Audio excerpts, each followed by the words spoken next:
Last episode में हमने देखा था जब फादर को पता चलता है कि केंजी सक्सेसर फाइट को जीतकर उनका सक्सेसर बन चुका है, तब वो काफी खुश होते हैं। मगर उन्हें ये भी पता होता है कि केंजी के सामने अभी पहाड़ों से भरा हुआ प्रॉब्लम आने वाले हैं। अब सीन शिफ्ट होता है और हम सिवोन के एक आदमी को देखते हैं जो कि मनी मन सोच रहा था, मुझे यकीन नहीं था young master Kenji successor competition को जीत जाएंगे। ये तो इस फैमिली में बहुत ही सीरियस प्रॉब्लम हो गई है। गिनवू ने तो केंजी का टीम ज्वाइन करके अच्छा काम किया है। क्या अब मुझे भी करना चाहिए या फिर मैं रिटायर होकर एक छोटा सा शॉप खोल लूं? नहीं, मैं ऐसा नहीं कर सकता, नहीं तो सिवोन मुझे जान से मार देगा।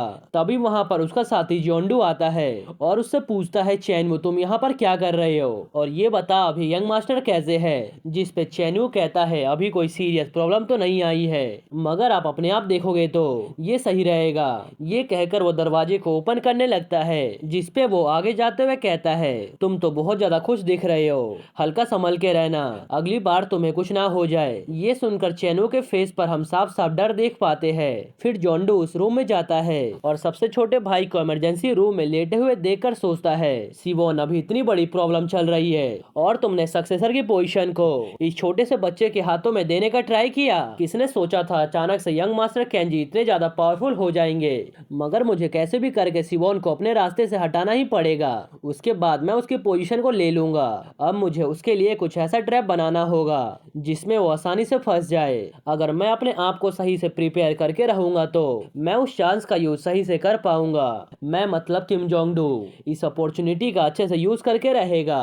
अब सबसे बड़ी प्रॉब्लम है यंग मास्टर सियोक और जीहो। फिर वो दोनों के रूम में जाता है, मगर जीहो अभी होश में था। वो उसे देखते ही पूछता है, जेंडू सही हुआ तुम यहाँ पर आ गए? जिसपे वो आगे बढ़ते हुए कहता है, मैं तो यहाँ पर यंग मास्टर को चेक करने आया था, इसीलिए तुम रिलैक्स हो जाओ। फिर वो मनी मन सोचता है सिवोन का पास्ट बहुत ज्यादा सैड रहा है और उसने पूरे 10 सालों तक बहुत कड़ी मेहनत की है, मगर आखिर में क्या हुआ? कुछ भी नहीं। लेकिन जेउक ने तो केंजी को ट्रेन किया है, इसका मतलब अब वो हायर पोजीशन पे पहुंच जाएगा। फिर वो सियोक की हालत को देखते हुए सोचता है, मैं यहाँ के सभी मामले को समझ चुका हूँ, लेकिन मैं ये सब सिवोन को कैसे समझाऊंगा? फिर वो रूम से बाहर जाते हुए जीहो को रेस्ट करने को बोलता है, जिसपे वो हाँ में जवाब देता है। जियोंडू जैसे ही बाहर आता है वैसे ही उसका सामना सेकंड अंकल से होता है, जिसे वो देखते हुए कहता है, किम सैम तुम तो बहुत ही अच्छे दिख रहे हो। ये सुनकर सेकंड अंकल गुस्से में कहते हैं, चलो तुम मेरे साथ कुछ देर के लिए बाहर आओ। अब सीन शिफ्ट होता है फायर बियर गैंग के मेंबर्स के ऊपर, जहां वो सब केंजी के घर में पार्टी करते हुए डिस्कस कर रहे थे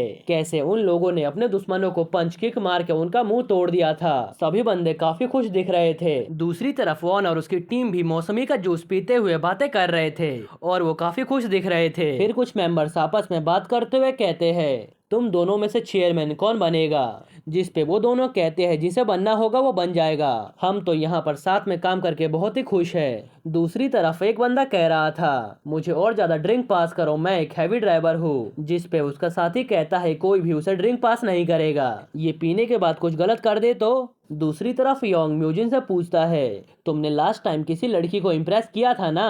क्या तुम्हें किसी ने भाव भी दिया था? अब तुम किस लड़की को परस्यू करने का सोच रहे हो? उनकी ये बातें सुनकर सॉन्ग स्माइल करे जा रहा था। इधर पागडो कहता है, तुम देख रहे हो हमारे सामने इस पूरे इलाके का लीडर खड़ा हुआ है, किसी को भी पता नहीं था केंजी इतना आगे निकल जाएगा। जिस पे प्रेसिडेंट कहते हैं, हाँ बिल्कुल सही कहा, हम तो पहले कभी इंचोल के साथ पंगा तक नहीं लिया करते थे और केंजी ने उनके टीम को ही हरा दिया।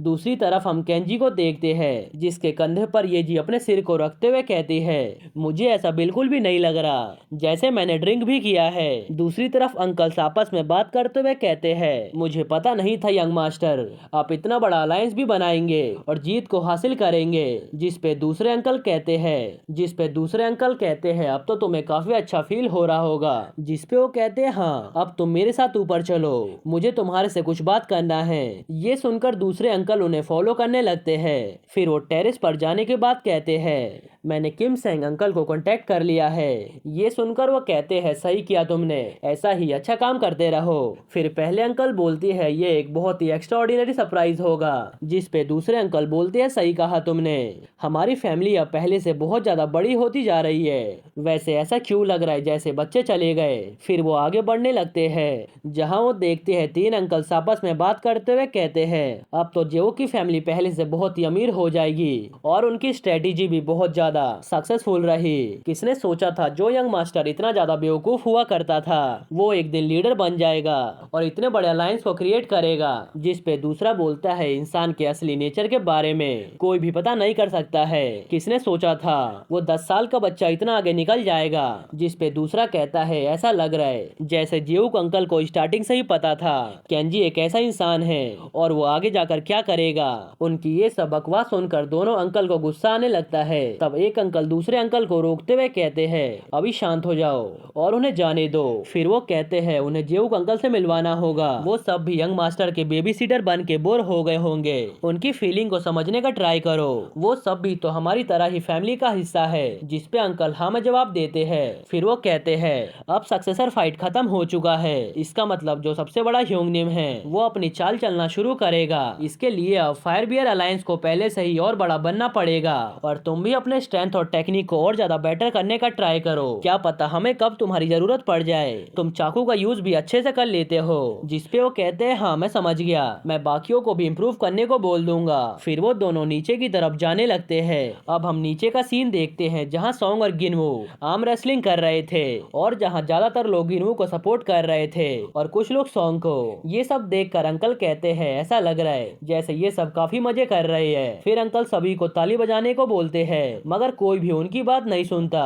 फिर वो चिल्लाते हुए सबको तालियां बजाने को बोलते हैं। तब वो सब डरते हुए धीरे धीरे ताली बजाने लगते हैं। उसके बाद अंकल सीरियस होते हुए बोलते हैं अब तो बहुत लेट हो चुका है, तुम सबको अपने अपने घर चले जाना चाहिए। तभी एक बंदा झुकते हुए वहाँ पर आता है और कहता है अंकल हम घर जाए। मगर क्यों, अभी तो हमने फन करना शुरू किया है। अंकल आपको भी हमारे साथ ड्रिंक करना चाहिए। उसकी ऐसी बातें सुनकर अंकल की आंखों में गुस्सा भर जाता है और उनकी आंखों में फ्लेम जलने लगता है। ये देखकर वो बंदा बहुत ज्यादा डर जाता है और उसका पूरा नशा उड़ जाता है। फिर वो अपने साथियों की तरफ देखते हुए कहता है सभी लोग अब हमारे घर जाने का टाइम आ चुका है। ये देखकर उसके साथी सोचने लगते हैं हमने पहले ही उसे ज्यादा पीने से मना किया था। फिर वो सब जाने लगते हैं और याद करते हैं कल तो उन सभी को स्कूल भी जाना है और अब रात भी बहुत ज्यादा हो चुकी है। एक एक करके सभी लोग अपने अपने घर जाना शुरू कर देते हैं और दायुम सॉन्ग के कंधे पर बैठते हुए कहती है आज तो मैं अपने भाई के साथ घर जाऊंगी। फिर सॉन्ग गिनू से कहता है चलो अब घर चलते हैं। जिस पे गिनू कहता है क्यों, मैं घर क्यों जाऊँ।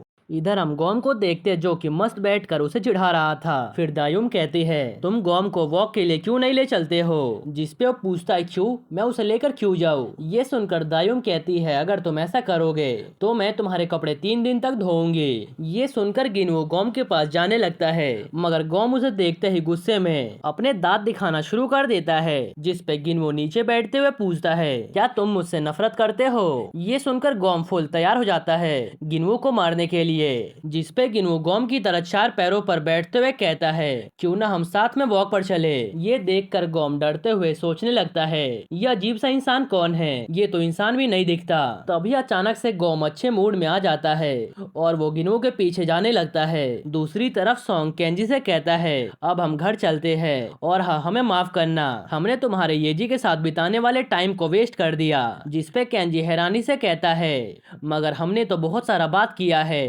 ये सुनकर सॉन्ग और दायुम दोनों क्रीपी स्माइल पास करते हुए कहते ठीक है अब हम चलते हैं। ये देखकर येजी और केंजी को कुछ भी समझ नहीं आता और वो दोनों एक दूसरे को देखने लगते हैं। येजी ब्लश करते हुए कहती है मुझे अच्छा लगा तुम सेफ हो। ये सुनकर केंजी ब्लश करते हुए उसे गले लगा लेता है और कहता है थैंक यू सो मच येजी, ये सब तुम्हारे कारण से ही हो पाया है। अगर तुम नहीं होती तो मैं इस कंपटीशन को कभी भी जीत नहीं पाता। वैसे तुम्हारे कपड़े गीले हैं। जिसपे वो बताती है बारिश में भीगने के कारण से मेरे कपड़े गीले हो गए थे मगर अब तक तो ड्राई हो गए होंगे। ये सुनकर केंजी परेशान होते हुए कहता है तुम्हें बहुत जल्दी फ्लू हो जाता है इसीलिए जल्दी से शावर ले लेना चाहिए। ये सुनकर येजी बहुत ज्यादा शर्माते हुए कहती है। ये सुनकर येजी कहती है हाँ मेरा सारा सामान घर पे है, मैं घर जाकर शावर ले लूंगी। जिसपे केंजी शर्माते हुए कहता है क्या तुम शावर लेना चाहती हो। तब येजी हाँ में जवाब देती है। फिर वो वहाँ से भागते हुए कहती है मैं शावर लेने जा रही हूँ, तुम भी शावर ले ले लो, उसके बाद हम मिलेंगे।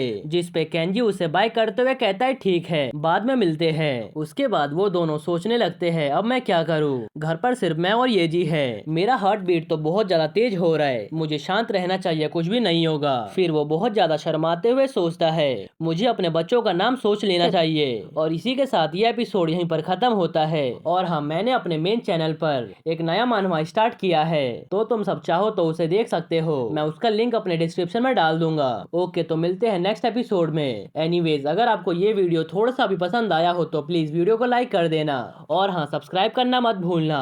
आप में से 80% लोगों ने सब्सक्राइब नहीं किया, देख रहे हो, 80%, यानी कि आधा से ज्यादा बंदों ने सब्सक्राइब नहीं किया, तो प्लीज चैनल को सब्सक्राइब कर लो। ओके, तो मिलते हैं नेक्स्ट एपिसोड में।